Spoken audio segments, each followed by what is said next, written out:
Hello friends, मैं आप सभी का क्वालिटी एजुकेशन ऑनलाइन के यूट्यूब चैनल पर स्वागत करता हूं। दोस्तों, अभी तक अपन जनरल साइंस के टोटल 8 लेक्चर कंप्लीट कर लिया है। आज अपन 9 लेक्चर स्टार्ट करेंगे, जिसमें अपन डिस्कस करेंगे लाइसोसोम एंड वैक्यूल्स। ये दो सेल के स्ट्रक्चर्स हैं, इनको अपन डिस्कस करेंगे। दोस्तों, आपसे एक छोटी सी रिक्वेस्ट है, आप वीडियो को शुरू से अंत तक जरूर देखें। अब अपन डिस्कस करते हैं लाइसोसोम। दोस्तों, सबसे पहले अपन इस लाइसोसोम की मीनिंग समझते हैं, इसका मतलब क्या होता है, इसकी मीनिंग को समझें। तो लाइसोसोम में लाइसो का मतलब होता है ब्रेक डाउन, या फिर बोल सकते हैं डाइजेशन, और सोम का मतलब होता है बॉडी, यानी कि डाइजेशन ऑफ बॉडी या बॉडी का डाइजेशन, यानी कि सेल में जो डाइजेशन या पाचन प्रोसेस होता है उसको लाइसोसोम नामक सेल ऑर्गेनेल्स कंप्लीट करता है, यानी कि ब्रेक डाउन ऑफ बॉडी या फिर डाइजेशन ऑफ बॉडी। इसकी हिंदी में बात करें तो इसको बोल सकते हैं पाचन काय। अब अपन सेकंड पॉइंट्स की बात करें कि इसकी खोज किसने की लाइसोसोम की, या फिर इसकी डिस्कवरी किसने की, इसका आविष्कार किसने किया। तो इसकी खोज यानी कि डिस्कवरी किसने की, तो डिस्कवर्ड बाय एक वैज्ञानिक था जिसका नाम था डी डुए। इसने 1949 में लाइसोसोम की खोज की थी।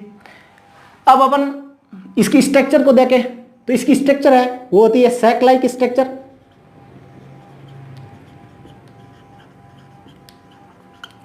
यानी कि थैली जैसी संरचना।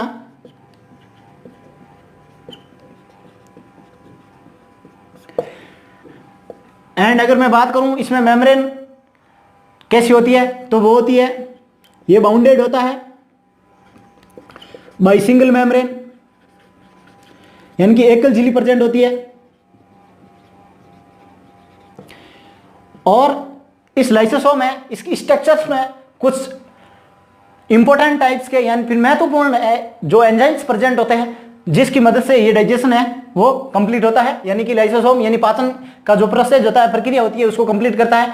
तो इसके अंदर जो लाइसोसोम है इसके अंदर जो एंजाइम होते हैं कंटेन बाय हाइड्रोलाइटिक एंजाइम, यानी कि हाइड्रोलाइटिक एंजाइम्स प्रेजेंट होते हैं। अपन स्ट्रक्चर की बात करें तो ये होगी सैक लाइक स्ट्रक्चर्स। इसमें अपन ने देखा है कि हाइड्रोलाइटिक एंजाइम्स प्रेजेंट है।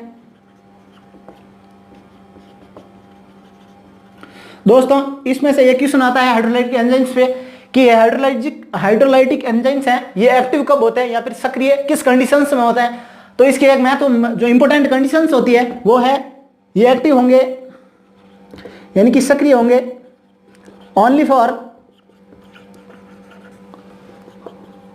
एसिडिक पीएच पर, यानी कि अगर अम्लीय पीएच है तो उसी पर ही है, ओनली फॉर एसिडिक पीएच पर ही हाइड्रोलाइटिक एंजाइम्स सक्रिय होंगे या फिर एक्टिव होंगे, जिससे कि डाइजेशन का प्रोसेस ये कंप्लीट कर पाएंगे। अगर आपसे क्वेश्चन में पूछ ले कि एसिडिक पीएच का मान कितना होना चाहिए, तो इसका पीएच का मान लगभग होता है 5। ये आप इसका पीएच का मान भी ध्यान रखो। हाइड्रोलाइटिक एंजाइम्स बहुत महत्वपूर्ण है, कब एक्टिव होते हैं ये बार बार क्वेश्चन पूछा जाता है। किसने खोज की इसका भी क्वेश्चन आता है। सेल लाइक स्ट्रक्चर होती है और ये सिंगल बाउंडेड होता है, यह ध्यान रखना। जैसे माइटोकॉन्ड्रिया डबल मेम्ब्रेन था, तो ये सिंगल मेम्ब्रेन है। और लाइसोसोम की मीनिंग क्या होती है, डाइजेस्टिव ऑफ बॉडी या ब्रेक डाउन ऑफ बॉडी, यानी कि इसको बोलते हैं पाचन काय। अब अपन इसके फंक्शंस को देखते हैं, वर्क को देखते हैं।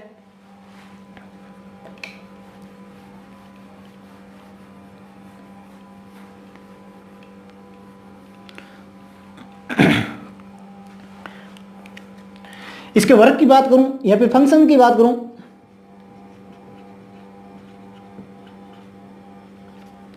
तो इसका फंक्शन होता है इट हेल्प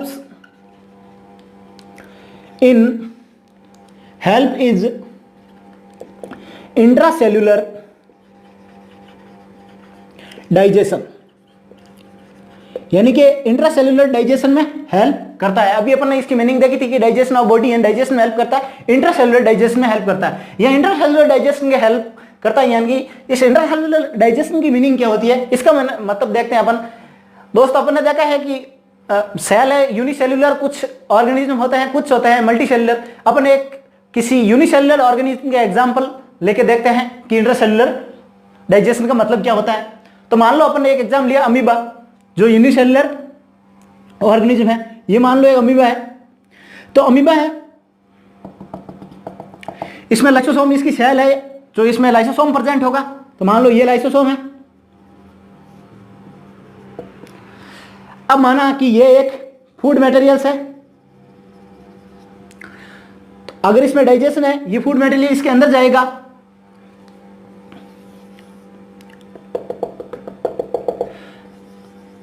तो जैसे ही फूड मटेरियल इसके अंदर जाएगा तो ये है फूड मटेरियल, क्या होगा कि इस लाइसोसोम के साथ में अटैच्ड हो जाएगा, यानी कि इस लाइसोसोम से जाकर के जुड़ जाएगा। तो ये जो इंटरनल यानी कि अंदर की ओर या अंत सेल्यूलर यानी अंत कोशिकीय जो डाइजेशन हो रहा है, इसी को अपन बोलते हैं इंट्रासेल्यूलर डाइजेशन। अब आप समझ गए होंगे कि इंट्रासेल्यूलर डाइजेशन का मतलब होता है, यानी कि इसका फंक्शन क्या हुआ, it's help in intracellular digestion. अब अपन इसके सेकंड वर्ग की बात करें तो इसको अपन बोलते हैं, लाइसोसोम को दूसरा नाम अपन नहीं, इसको अपन called as a suicide bag भी बोलते हैं इसको, यानी कि आत्मघाती थैली। लाइसोसोम को अपन आत्मघाती थैली भी बोलते हैं। आत्मघाती थैली क्यों बोलते हैं इसको, ये आपके दिमाग में क्वेश्चन आ रहा होगा कि इसको आत्मघाती थैली क्यों बोलते हैं। तो दोस्तों इसका रीजन है, मान लो एक सेल है वो डैमेज हो गई, या फिर सेल है वो मर गई या फिर डेड हो गई, तो क्या होगा दोस्तों, अगर सेल डैमेज हो गई या फिर सेल मर गई तो क्या होगा कि मान लो ये एक सेल है, इसके अंदर ये लाइसोसोम प्रेजेंट है। लाइसोसोम में अभी अपन ने देखा था कि हाइड्रोलाइटिक एंजाइम्स प्रेजेंट होते हैं। जैसे ही ये सेल डैमेज होगी या फिर डेड हो जाएगी तो लाइसोसोम क्या होगा, लाइसोसोम ये जो मेम्ब्रेन बाउंड स्ट्रक्चर है लाइसोसोम जिसका वर्क होता है डाइजेशन, ये फूट जाएगी। फूटने से क्या होगा, जितने भी हाइड्रोलाइटिक एंजाइम्स हैं ये पूरे पूरे फैल जाएंगे, जिससे कि क्या होगा, ये जो सेल में जितने भी ऑर्गन्स प्रेजेंट हैं, सेल ऑर्गन्स, सेल की स्ट्रक्चर्स है या फिर सेल खुद है, इस खुद का ही ये लाइसोसोम क्या कर देगा, डाइजेशन कर देगा। इसलिए अपन इसको बोलते हैं आत्मघाती थैली या फिर सुसाइड बैग। आई होप आप समझ गए होंगे लाइसोसोम क्या होता है, इस पूरी प्रोसेस के बारे में। अब अपन देखते हैं वैक्यूल।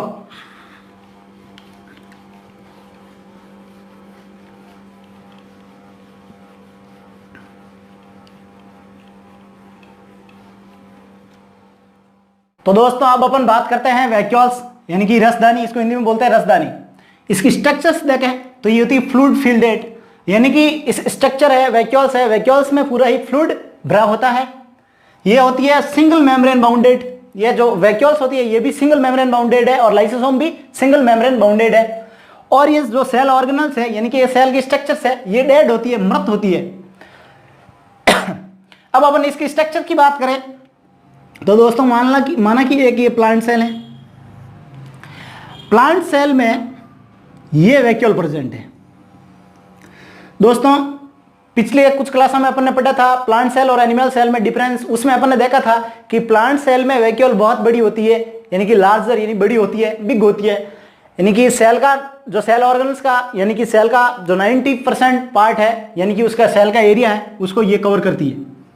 90% एरिया है वो वैक्यूल्स कवर करती है। ये एक प्लांट सेल है, तो प्लांट सेल में क्या हुई, लार्जर साइज होगी। बट एनिमल सेल है उसमें क्या होती है, स्मॉल साइज होती है, स्मॉल साइज होती है। और कुछ एनिमल्स ऐसे भी हैं जिनमें वैक्यूल्स एब्सेंट भी होती है, ये भी आप पॉइंट्स ध्यान रखना। ये इंपॉर्टेंट पॉइंट्स है, सिंगल मेम्ब्रेन वाला इंपॉर्टेंट पॉइंट्स है, डेड होती है ये भी इंपॉर्टेंट पॉइंट्स है। अब इसका फंक्शंस है बहुत ज्यादा इंपॉर्टेंट है, बार बार एग्जाम में पूछा जाता है इसका फंक्शन क्या है, तो इसका फंक्शन है ये हेल्प करती है ऑस्मो रेगुलेशन, ऑस्मो रेगुलेशन में हेल्प करती है। और क्या करती है, स्टोरेज टॉक्सिक मेटाबॉलिक वेस्ट, यानी कि जितना भी विषाक्त पदार्थ है उसका ये स्टोरेज करती है, यानी कि सेल में जितना भी विषाक्त जहरीला पदार्थ होता है, टॉक्सिक होता है, उसके स्टोरेज का वर्क कौन करती है, वो करती है वैक्यूल यानी कि रसदानी। आई होप आप समझ गए होंगे वैक्यूल्स क्या होती है और लाइसोसोम दोनों के बारे में। दोस्तों अगर ये वीडियोस आपके लिए हेल्पफुल है तो प्लीज वीडियो को लाइक करें एंड कमेंट्स करें कि वीडियोस कैसे हैं, आपके लिए क्या हेल्पफुल है। एंड दोस्तों जितना हो सके आप इन वीडियोस को सभी व्हाट्सएप और फेसबुक ग्रुप पर शेयर जरूर करें। थैंक यू दोस्तों।